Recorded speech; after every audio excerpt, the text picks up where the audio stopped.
అందరికీ నమస్కారం. ఈరోజు మరొక మంచి కథతో మీ ముందుకు. కథ పేరు కదిలే రైల్లోంచి కనిపించే చెట్టు. రచన గొల్లపూడి మారుతీరావు గారు. మా నాన్నగారికి హార్ట్ అటాక్ రాకపోతే కృష్ణమోహన్ని జీవితంలో కలుసుకునేవాడిని కాదు. కృష్ణమోహన్ని కలుసుకోకపోతే పార్వతీశం అనే వ్యక్తి ఈ లోకంలో ఉన్నట్టే తెలిసేది కాదు. పార్వతీశం ఈ సమాజం గుర్తుంచుకొని బ్రహ్మరథం పట్టాల్సిన మనిషేం కాదు. మహానుభావుడు అంతకన్నా కాదు. కానీ సమాజంలో మంచితనానికో దౌర్జన్యానికో బాధ్యత ఎక్కడి నుంచి ప్రారంభమవుతుంది అని ఆలోచిస్తే అది అలా పోయి పార్వతీశం లాంటి మామూలు మనిషి దగ్గర ఆగుతుంది. చక్కెర తీయదనానికి ఏ అణువుది గొప్పతనం అని చెప్పగలం? మా నాన్నగారు రూఢీగా పోతారని డాక్టర్లు పెదవి విడిచినప్పుడు కింగ్ జార్జ్ హాస్పిటల్ మెట్ల మీద కూర్చొని మా తమ్ముళ్లతో కలిసి నేను రహస్యంగా బోరుమన్నప్పుడు దూరం నుంచి కృష్ణమోహన్ కనిపెడుతున్నాడని మాకు తెలియదు. చదువుకున్నవారు గనక చెప్పినా మీరు అర్థం చేసుకోగలరు. కాంప్లికేషన్స్ ఎక్కువయ్యాయి, వయసు ఎక్కువే, సారీ బ్రతకడం కష్టం అని అందమైన డాక్టర్ రూఢీగా తెగేసి చెప్పినప్పుడు బిక్కమొహంతో వింటున్న నన్ను గమనించాడు కృష్ణమోహన్. వెనక నిలబడిన 5 హౌస్ సర్జన్స్లో అతను ఒకడు. ఆ విషయం తర్వాత చెప్పినా అతన్ని జ్ఞాపకం తెచ్చుకోలేనంతటి సామాన్యుడు కృష్ణమోహన్. డాక్టర్ కావాలన్న బలమైన కోరికతో శరీరాన్ని బలహీనంగా నిలుపుకొన్న తెల్లటి మనిషి మాట నూతిలోంచి వచ్చినట్టు, నవ్వితే ఊపిరి అందనంత బలహీనం, అది అతని స్వభావమని, అనారోగ్యం కాదని తర్వాత అర్థమైంది. ఓ అర్ధరాత్రి నాన్నగారికి తగిలించిన కార్డియోగ్రామ్ పనిచెయ్యడం మానేస్తే రెస్ట్ రూమ్లో కూర్చున్న హౌస్ సర్జన్స్ మీద విరుచుకుపడ్డాను. ఎందుకండి మమ్మల్ని చంపుతారు? ఈ కార్డియోగ్రామ్ సరిగ్గా పనిచెయ్యదు అని ఒక ఆయన విసుక్కున్నాడు. లుక్ యంగ్ మ్యాన్, మీ చేతుల్లో చాలా విలువైన ప్రాణాన్ని పెట్టిన కారణానికి మేము నిస్సహాయంగా ఉన్నాము. మీకన్నా ఎక్కువ కోపం తెచ్చుకోవడం మాకు చేతనవును. ఉపయోగించే యంత్రాలు పనిచెయ్యవని, వాటితో చచ్చిపోయే మనుషులు బతుకుతారని మీరాశలు కల్పిస్తున్నారని తెలీదు. మీ ఒక్కరోజు నిద్రాభంగం మాకు ఓ జీవితం విలువ. ఇలా ఏదో మాట్లాడే నా భుజం మీద చెయ్యి వేసి ఐసీసీలోకి లాక్కెళ్ళాడు కృష్ణమోహన్. ఓపికగా ఎక్కువ మాట్లాడకుండా గంటన్నర నాన్నగారి పక్కన కూర్చున్నాడు. అతని ప్రతి కదలిక నాన్నగారికి ప్రాణం పోస్తున్నట్టు, ఆ క్షణంలో అతను ఆప్తమిత్రుడైనట్లు చూస్తున్నాను నేను. అదే మా ఇద్దరి స్నేహానికి ప్రారంభం. అయితే కష్టాల్లో గుర్తొచ్చే దేవుడినే అవలీలగా మర్చిపోయే జాతిలో పుట్టినవాడిని. ఆ 2 నెలలలో నాకు మతిస్థిమితాన్ని, ధైర్యాన్ని కల్పించిన మిత్రుడిని అతి సులువుగా మర్చిపోయాను. నా వ్యావృత్తిలో, అభిరుచిలో, ఆలోచనల్లో ఏ విధంగానూ సామ్యం లేని వ్యక్తి కృష్ణమోహన్. కానీ ఆ 2 నెలలు అతని ప్రపంచంలోకి నేను వెళ్ళాను. ఆస్పత్రి, మంచాలు, చికిత్స, ఇవే ఆలోచనలు. నాన్నగారు బాగుపడగానే నేను మా ఊరు వచ్చేశాను. 2 సార్లు ఉత్తరం రాశాను. ఒకసారి హైదరాబాద్ వెళ్తున్నానని ఆయనకి ఉత్తరం రాస్తే ఖమ్మం స్టేషన్లో నన్ను చూడడానికి 4 వచ్చారు. కృష్ణమోహన్ తండ్రి, తమ్ముడు, 2 చెల్లెళ్ళు. అతి ప్రశాంతమైన కుటుంబం.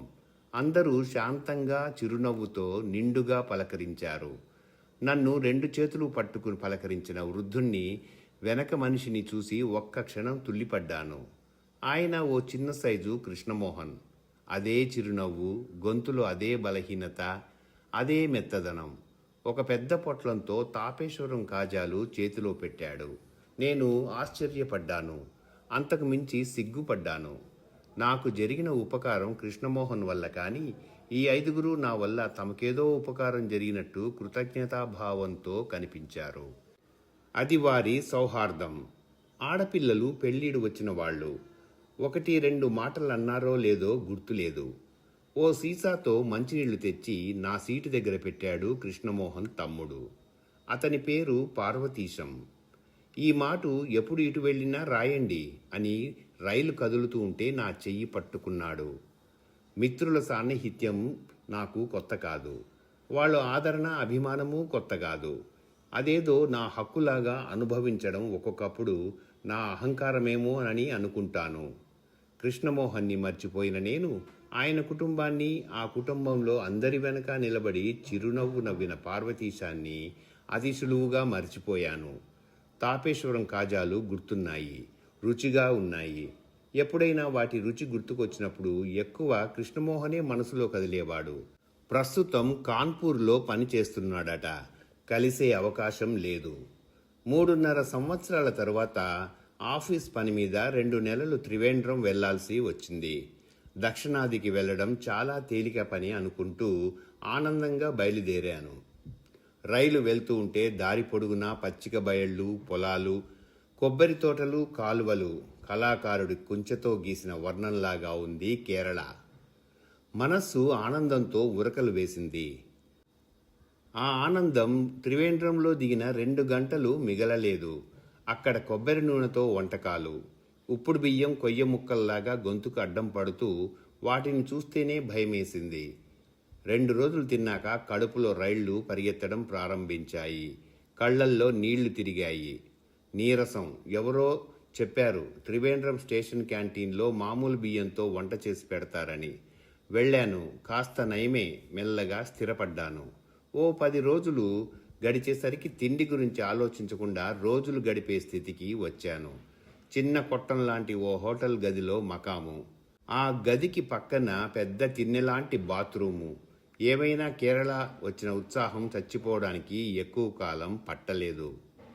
ఎవరూ పరిచయం లేని ఆ ఊళ్ళో సాయంకాలం అలా ఊరంతా తిరిగి 8 గంటలకు హోటల్ గదికి చేరడం అలవాటు. ఆ రోజు అలా వచ్చేసరికి హోటల్ వసారాలో కూర్చొని ఉన్నాడు పార్వతీశం. ఒక్క క్షణం అతన్ని గుర్తుపట్టలేదు. ఆయన చిరునవ్వు చూడగానే కృష్ణమోహన్ గుర్తుకొచ్చాడు. దురదృష్టం పేరు కూడా గుర్తులేదు. తెల్లబోతూ చూశాను. నేను కృష్ణమోహన్ తమ్ముడినండి. మా మిత్రుడొకడు ఈ హోటల్లో దిగితే చూసిపోదామని వచ్చాను. ఈ బోర్డులో మీ పేరు చూసి ఆశ్చర్యపోయాను. నేనిక్కడ ఉన్నట్టు మీకు తెలియదు కదా. కలుద్దామని సాయంత్రం నుంచి కూచున్నాను. ఇప్పుడు ఖమ్మం స్టేషన్ తాపేశ్వరం కాజాలు గుర్తుకొచ్చాయి. ఇంకా పేరు గుర్తు రాలేదు. అతను గ్రహించాడు. అర్థమైనట్లు ప్రశాంతంగా నవ్వాడు. పార్వతీశం సార్, ఖమ్మంలో మిమ్మల్ని కలిశాను. మీ గురించి పేపర్లో చూస్తుంటాను. మీరు మాకు పరిచయం అని చెప్పుకొని ఇక్కడ ప్రవాసాంధ్రుల్లో గర్వపడుతుంటాను అన్నాడు. అన్ని రోజులకు అక్కడ ఓ తెలుగు పక్షిని చూసినందుకు మనసు నిజంగా ఆనందపడింది. మరో గంట సేపు ఇద్దరం మాట్లాడుకున్నాం. క్రమంగా త్రివేంద్రంలో నా కష్టాలు, మరో 7 వారాల నా ప్రవాసం అన్నీ చెప్పాను. అయ్యో, మీకు తెలీదా, ఇక్కడ మరో గొప్ప హోటల్ ఉంది. మిమ్మల్ని పువ్వుల్లో పెట్టి పూజించే హోటల్ అన్నాడు. నేను బ్రహ్మానంద పడిపోయాను. వెంటనే వెళ్దామని షర్టు వేసుకొని లేచాను. పార్వతీశం మాటల్లో చమత్కారం, చిన్న హాస్యం ఉన్నట్టు అప్పుడు గమనించాను. ఆ రోజు స్టేషన్లో అతని వ్యవహారం బొత్తిగా పట్టించుకోలేదు. అంతా 2 నిమిషాల్లో రైలు కదిలిపోయింది. ఆ మాట ఈ మాట మాట్లాడుతూ ఓ ఇంటికి తీసుకువచ్చాడు. ఇదేమిటి అన్నాను. హోటల్ సార్, కొత్త రకం హోటల్ అన్నాడు. ఇద్దరం 2 పక్కలు మంచాలు, దోమెతెరలు వేసుకొని పడుకున్న ఆడవాళ్ల మధ్య నుంచి మేడమెట్లు ఎక్కాం. తాళం తీసి దీపం వేశాడు. అప్పుడు అర్థమైంది తీసుకువచ్చింది అతని గదికని. నాకు కాస్త కోపం వచ్చింది, విసుగు కలిగింది. ఎందుకు ఇక్కడికి తెచ్చారు? అయ్యా, మనం ఆంధ్రులం, భోజన ప్రియులం. కమ్మని భోజనం లేకపోతే మనం ఎంత విలవిలలాడుతామో నాకు తెలుసు. మంచం ఇలా వసారాలో వేస్తాను. నిమిషంలో స్టవ్ మీద బియ్యం పడేస్తాను. మీరు గట్టిగా ఊపిరి పీల్చేలోగా వడ్డించేస్తాను. మన దగ్గర గోంగూర చట్నీ, గన్ పౌడరు, సామర్లకోట నెయ్యి ఉన్నాయి. నోరూరింది. పాములాగా ఆ గదిలో అటూ ఇటూ చకచకా తిరిగి అరగంటలో వంట కానిచ్చేశాడు. వారం రోజుల తర్వాత హాయిగా సుష్టుగా భోజనం చేశాను. అప్పటికి కానీ అతని ఆతిథ్యంలో మహిమ అర్థం కాలేదు. రాత్రి 11:30కి నాతో వచ్చి హోటల్ దగ్గర దిగబెడిచి వెళ్ళాడు. మరునాడు సాయంకాలం ఆఫీసు వదిలిపెట్టకముందే ఆఫీసుకు వచ్చాడు. త్వరగా తెమలండి సార్, ఇవాళ హోటల్ గది ఖాళీ చేసిపోవాలి అన్నాడు. ఎక్కడికి అన్నాను ఆశ్చర్యంగా. మనింటికి సార్. అయ్యయ్యో, మీకు శ్రమ. అవును సార్, నాకు కాస్త శ్రమే అనుకోండి. కానీ ఆ గదిలో ఉండడం మీకు ఎక్కువ శ్రమ. సిమ్లాలో నేను హోటల్ కూడు తింటూ ఉంటే మీరు నన్ను చూస్తూ వదిలేస్తారా? వదిలేయడం సంస్కారం అనిపించుకుంటుందా? పదండి, మీకు తెలీదు. ఇలా హోటల్లో మరి 2 వారాలు భోజనం చేస్తే రక్త విరోచనాలు పట్టుకుంటాయి అన్నాడు. నేను హడలిపోయాను. నిజానికి అంత దూర ప్రాంతంలో ఎవరో ఒకరి సంరక్షణ రక్షణ కావాలనిపించింది. కాగా మనకి తెలిసిన మనిషి తనంతట తాను నా బాధ్యత నెత్తిమీద వేసుకున్నాడు. మరో సందేహం లేకుండా అతని గదికి మారిపోయాను. బ్రహ్మచారి ఇళ్ళు, 2 గదులు, వెనక చిన్న వంటగది, పక్కనే చెక్కపొట్టుతో 24 గంటలు కొలిమిలాగా మండే పొయ్యి, గోడలోకే పొదిగినట్టుంది. రోజులో ఎప్పుడు కావలసి వచ్చినా అందులో నీళ్లు మరుగుతూ ఉంటాయి. పక్కన స్నానాల గది. తెల్లారగానే 10-12 బిందెల నీళ్లు మేడ మీదికి మోసేవాడు. 7 అయ్యేసరికి ఫిల్టర్ కాఫీ చేతికి అందించేవాడు. టొమాటో, మిరపకాయలు, కరివేపాకు, నిమ్మకాయ వేసి కమ్మగా ఉప్మా, 1 గంటకి అతి నీటుగా పేర్చి ఇచ్చిన స్టీల్ క్యారేజీ. సాయంత్రం ఇంటికి వచ్చేసరికి కాఫీ సిద్ధంగా ఉండేది. నాకు రాత పని ఉంటుందని తెలిసి, రాతకి ఏకాంతం కావాలని తెలిసి సాయంకాలం డాబా మీదకి వెళ్ళి కూర్చునేవాడు. రాత్రి భోజనం కాగానే తప్పనిసరిగా ఏదో ఒక పండు ముక్కలు పళ్ళెల్లో సిద్ధంగా పెట్టేవాడు. క్రమంగా త్రివేంద్రం జీవితం మీద భయం తగ్గి, వాతావరణం మీద వ్యామోహం పెరిగి అక్కడ గడపగలిగినందుకు సంతోషం కలిగించాడు. ఒక శనివారం నాడు ఇద్దరం బస్సులో సుచీంద్రం, నాగర్కోయిల్ వెళ్ళాము. కోవళం దగ్గర సూర్యాస్తమయం చూపించాడు. పెద్ద మనిషిలాగా నిలకడగా నిశ్చలంగా నిలిచి ఉన్న నీలపు మఖమల్ తివాసి వెనక్కి ఎర్రటి మాంసం ముద్ద మెల్లగా జారిపోవడం గుండెల్ని జలధరింపజేసే అందమైన అనుభవం. కన్యాకుమారి తీసుకెళ్లాడు. 3 సముద్రాల కలయిక, వివేకానంద మెమోరియల్, అమ్మవారి ఆలయం. ఉదయం సూర్యోదయం, అక్కడ సాయంత్రం అస్తమయం. దీనికంతటికీ వెనక పార్వతీశం సౌహార్దం ఊహించుకొని తన్మయుడినైనాను. ఆయన నాకు చేసే సేవలో ఒక ఉత్సాహం, భక్తి లాంటిదేదో కనిపించింది. నాకు ఉపయోగపడగలిగినందుకు ఆయన ఆనందపడేవాడు. ఆ సమయానికి ఎప్పుడైనా నా ఉద్యోగరీత్యా ఏదైనా ప్రతిఫలం కోరతాడా అని సందేహపడిన సందర్భాలు లేకపోలేదు. డబ్బు ఇవ్వబోతే కంటతడి పెట్టుకున్నాడు. 2 నెలలు అయ్యే నాటికి ఆ ఇంటిని, అతని వంటని, అతన్ని వదిలి రాలేకపోయాను. త్రివేంద్రం జీవితం అతి సాధారణమైన విషయంలాగా, దాన్ని వదిలి రావటం అతి బాధాకరమైన సంఘటనలాగా విలవిలలాడిపోయాను. మెయిల్ ఎక్కుతుండగా పార్వతీశం నా 2 చేతులు పట్టుకొని, బ్రహ్మచారిని మాస్టారు, మీరు హాయిగా బ్రతకడం అలవాటు పడ్డవారు, ఏమి ఇబ్బందులు పడ్డారో అనబోతే నోరు మూశాను. ఈ ఆతిథ్యం నా జీవితంలో మరచిపోలేను పార్వతీశం గారు. మీ అన్నగారి ఉపకారాన్ని మరిపించారు. ఏదో పీటకలలాగా సాగవలసిన ఈ 2 నెలలు మరుపురానివి చేశారు అన్నాను. ఎప్పుడు హైదరాబాద్ వచ్చినా తప్పనిసరిగా నాకు రాయాలి. నా కారులో స్వయంగా వచ్చి మిమ్మల్ని ఇంటికి తీసుకుపోతాను. నా అతిథిగా ఉండాలి. నిజానికి ఎప్పుడైనా కాదు, నా కోసం ప్రత్యేకంగా వీలు చేసుకొని రండి అన్నాను.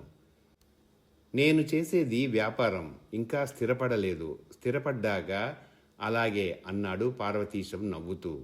రైలు కదిలింది. ఏ ప్రయోజనం ఆశించని మంచి మిత్రుడు క్రమంగా కళ్ల ముందు నుంచి మాయమయ్యాడు. తర్వాత ఒకసారి నాకు ఉత్తరం రాస్తూ, నేను వాళ్ళింట్లో నా కలం మర్చిపోయానంటూ ఓ మిత్రుడికిచ్చి దాన్ని పంపించాడు. థ్యాంక్స్ చెబుతూ ఉత్తరం రాయాలనుకుంటూ మర్చిపోయాను.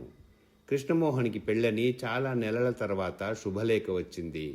కాన్పూర్లోనే ఎవరో అమ్మాయిని పెళ్లి చేసుకున్నాడట. అతని మీద ఆ కుటుంబం పెట్టుకున్న ఆశలు పార్వతీశం చెప్పాడు. కొద్దిగా, బహుశా 2 క్షణాలు ఆ ఇంటి గురించి ఆలోచించి ఉంటాను. ఏదో క్యాంపుకు వెళ్తూ పెళ్లినాడు గ్రీటింగ్స్ పంపమని మా ఆవిడకి చెప్పి వెళ్ళాను. మా ఆవిడ పంపడం మర్చిపోయింది. తర్వాత నేను అడగడం మర్చిపోయాను. మా నాన్నగారి అనారోగ్యం సమయంలో కృష్ణమోహన్ ఆదుకోవడం లాంటిదే త్రివేంద్రం బాధలో పార్వతీశం కనిపించడం. ఆ అవసరం తీరగానే పదే పదే గుర్తు చేసుకునే అవకాశం లేకపోయింది. మరో 1.5 సంవత్సరంన్నరకి అనుకుంటాను. ఓ రోజు ఉదయం 5 గంటలకి ఇంట్లో ఫోన్ మోగింది.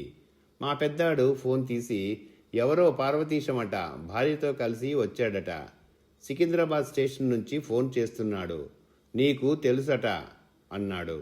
వెంటనే పేరు గుర్తు రాలేదు. నరాలు కొరికేసే చలిలో దుప్పటి తల మీద నుంచి తీయడానికే చాలా హింసను అనుభవించాను. తీరా పార్వతీశాన్ని కలుసుకోవాలంటే కనీసం 5-6 మైళ్ళు కారు నడుపుకు వెళ్ళాలి. తెల్లారితే డైరెక్టర్ల మీటింగు, మర్నాడు మార్కెట్ సర్వే. భార్యతో అంటున్నాడు. అంటే ఈ మధ్య పెళ్ళయిందేమో, కొత్త పెళ్ళాన్ని వెంటబెట్టుకు వచ్చాడంటే ఊరంతా తిప్పకపోతే బాగుండదు. డ్రైవర్ లేడు. కారులో చార్మినారు, గోల్కొండ, ఉస్మాన్ సాగర్. భయమేసింది. డబ్బు కాదు కానీ ఈ సమయంలో టైం లేదు. ఆ యాతన అనుభవించలేను. ముఖ్యంగా ఆ దుప్పటి తొలగించి చలిలో కారు నడపలేను. ఊళ్ళో లేనని చెప్పేసేయ్, రాజమండ్రి క్యాంపుకు వెళ్ళానని చెప్పు అన్నాను అబ్బాయితో బద్ధకంగా. పార్వతీశం కాసేపు అబ్బాయితో మాట్లాడాడు. ఫోన్ పెట్టేశాడు. నాకు శుభలేఖ పంపాడట, అందలేదు. హైదరాబాద్ భార్యతో కలిసి వస్తున్నట్టు ఉత్తరం రాశాడట, అదీ అందలేదు. ఎందుకని? అడ్రస్ కవాడిగూడకి బదులు కావేరీగూడెం అని ప్రతిసారి రాసినట్టు తర్వాత అర్థమైంది. ఏమైనా ఆ క్షణంలో పార్వతీశాన్ని వదిలించుకున్నందుకు నిట్టూర్చాను. తెల్లవారగానే ఆ విషయం మర్చిపోయాను. డైరెక్టర్లు చాలా హుషారైన వాళ్ళు. కంపెనీ వ్యవహారాలు వదిలేసి ఊరంతా చూస్తామన్నారు. అభిమానంతో పార్వతీశానికి చెయ్యడానికి మొరాయించిన పని డైరెక్టర్ల విషయంలో చెయ్యక తప్పలేదు. రాత్రి వరకు తిరిగి బేగంపేటలో వాళ్ళని ప్లేన్ ఎక్కించాను. మరి 4-5 ఏళ్లకి అనుకుంటాను నేను కంపెనీ డైరెక్టర్గా ప్రమోట్ అయి లక్నో వెళ్ళాను. అక్కడికి వెళ్ళిన 6 మాసాలకి ఢిల్లీ ట్రైనింగ్ వెళ్లాల్సి వచ్చింది. మాకు ఢిల్లీలో ట్రైనింగ్ హాస్టల్ లేదు. అయితే కంపెనీ సెక్రటరీకి ఉత్తరం రాసి స్టేషన్లో కలుసుకోమని చెప్పి టెలిగ్రామ్ ఇచ్చాను. స్టేషన్లో చిరునవ్వుతో పలకరించాడు సెక్రటరీ. టాక్సీలో అడిగాను ఏ హోటల్లో రూమ్ ఏర్పాటు చేశారని. నీర్ఘంతపోయి, అదేమిటి సార్, మద్రాసీ బాబు గారు మీ బంధువులట, ఇంటికి తీసుకువచ్చేయమన్నారు అన్నాడు. నేను తెల్లబోయాను. ఎవరి మద్రాసీ బాబు అన్నాను. అతను తికమకబడ్డాడు. లావుగా, తెల్లగా, బట్టతల. ఏ విధంగానూ నా అనుభవంలో, జీవితంలో అలాంటి మనిషి తటస్థపడిన గుర్తు కలగలేదు. ఏం చెయ్యాలో అర్థం కాలేదు. ఎవరి బంధువు? టాక్సీ ఆగగానే గుమ్మంలోనే పీలగా ఉన్న ఆమె నవ్వుతూ నన్ను ఇంట్లోకి ఆహ్వానించింది. ముఖమంతా నవ్వు చేసుకొని, రండి బాబాయ్ గారు అంటూ నా సూట్ కేసు అందుకుంది. అలాంటి బంధువులెవరూ నాకు లేరయ్యా అని సెక్రటరీతో టాక్సీలో అన్నాను. అప్పుడతను నన్ను జాలిగా చూశాడు. ఇంత మంచి బంధువుల్ని లేరని ఎలా అన్నావురా మూర్ఖుడా అన్నట్టు. కాళ్ళు కడుక్కోవడానికి నీళ్ళిచ్చి వేడివేడి కాఫీ చేతికందించింది. మీ ఆయన ఏం చేస్తారమ్మాయి అన్నాను కాసేపటికి మాట తెచ్చుకొని. మరి మీ ఆయన పేరేమిటి అని అడిగితే చిన్నబుచ్చున్నట్టు అవుతుందని. ప్లాస్టిక్ బొమ్మల హోల్సేల్ వ్యాపారమండి. ఎవరో పార్టీలు వచ్చారట, మధ్యాహ్నం భోజనానికి వచ్చేస్తామన్నారు. ఆయన కోసం మీరు ఎదురు చూడనక్కర్లేదు, వడ్డించమంటే వడ్డించేస్తాను అంది. వాళ్ళకి పిల్లలు ఉన్నట్టు లేదు. మధ్యాహ్నం ఎవరిని చూడబోతున్నానో అర్థం కాకుండా 2 గంటలు పాత రీడర్స్ డైజెస్ట్ తిప్పుతూ గడిపాను. 1:30కు దిగాడు పార్వతీశం. చూసి ఆశ్చర్యపోయాను. బాగా ఒళ్ళు చేసి ఎర్రగా మగ్గిన జామపండులాగా ఉన్నాడు పార్వతీశం. తల చాలా భాగం బట్టతలైపోయింది. కిల్లి అలవాటు చేశాడు. పెదాలు ఆడపిల్ల పెదాల కన్నా ఎర్రగా ఉన్నాయి. కళ్ళజోడు కూడా వచ్చింది. హఠాత్తుగా బజార్లో కనిపించి మేస్టారు అంటే గుర్తుపట్టలేక తికమక పడిపోయేవాడిని. ఏం సార్ బాగున్నారా? మీకు గొప్ప సర్ప్రైజ్ ఇద్దామనుకున్నాను. మొదట మా ఆవిడ పరిచయం, సుబ్బులు. మా ఊరు గంగలకుర్రు. నేనిక్కడే మద్రాసీ బాబు కింద లెక్క. మీరొస్తారని మొన్ననే తెలిసింది. మీ ఆఫీస్లో కార్ డ్రైవరు ఈ ఫ్లాట్ బర్సాతీలో ఉంటున్నాడు. వెల్కమ్ టు రాజధాని. ఢిల్లీ రావడం ఇదే మొదటిసారా?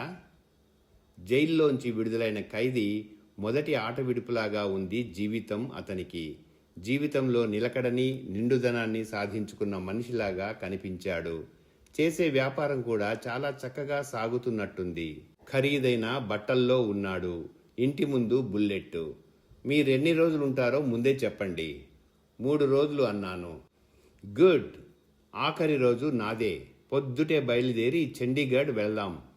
అక్కడి నుంచి పింజోర్ గార్డెన్స్ కారు ఏర్పాటు చేశాను. ఈ 2 రోజుల్లో సాయంకాలం చిల్లర విహార యాత్ర.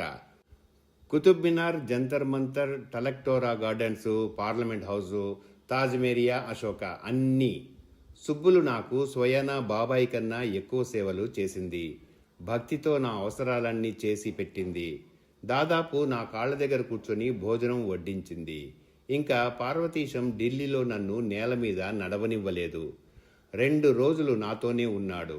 టాక్సీ మాట్లాడి అందులో తిప్పాడు. మరి మీ వ్యాపారం అన్నాను. పర్వాలేదు, వ్యాపారం నేను చేసేది. 2 రోజుల్లో ఏం నష్టపోను. మీలాంటి వాళ్ళు మళ్ళీ మళ్ళీ వస్తారా? మీరొస్తున్నారంటే మా వాళ్ళు చిన్న సన్మానం కూడా ఏర్పాటు చేశారు. అది రేపు అన్నాడు. ఈ 2 రోజులు నేనెందుకో సిగ్గుతో తెలియని బాధతో కుంచించుకుపోయాను.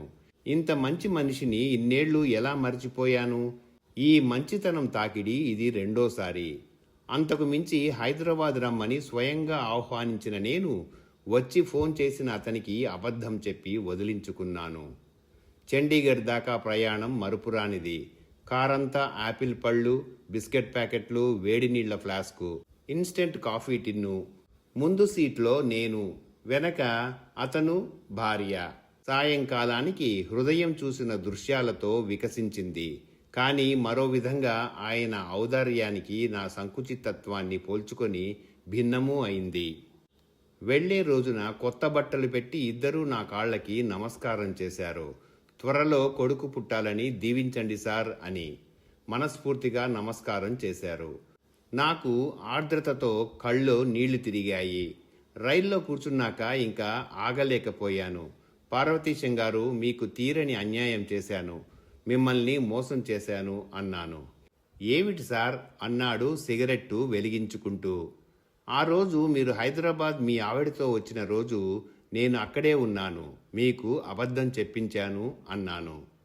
పార్వతీశం సిగరెట్టు దమ్ము గట్టిగా పీల్చి ఎటో చూస్తూ అన్నాడు. నాకు తెలుసు సార్. తుళ్ళిపడ్డాను. ఎలా?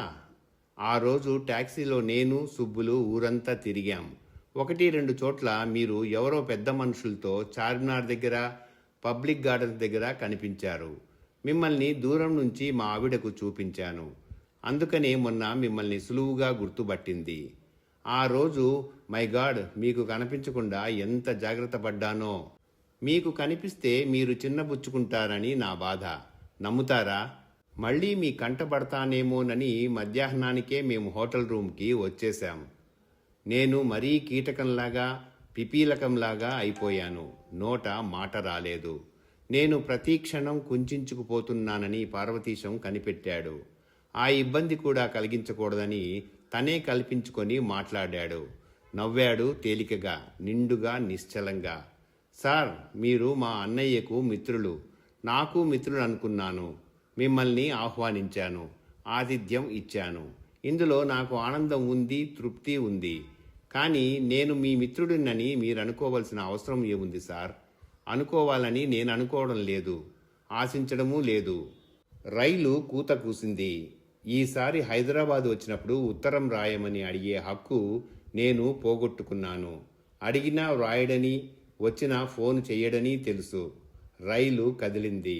నవ్వుతున్న అతని ముఖం క్షణంలో దూరమైంది. రైలు నడుస్తూ ఉంటుంది.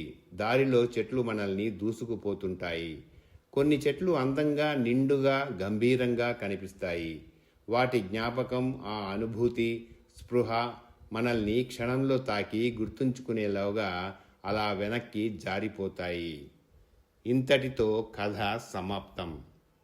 ఈ కథ మీకు నచ్చినట్లయితే లైక్ చేయండి, కామెంట్ చేయండి, తప్పకుండా షేర్ చేయండి, మరచిపోకుండా సబ్స్క్రైబ్ చేయండి.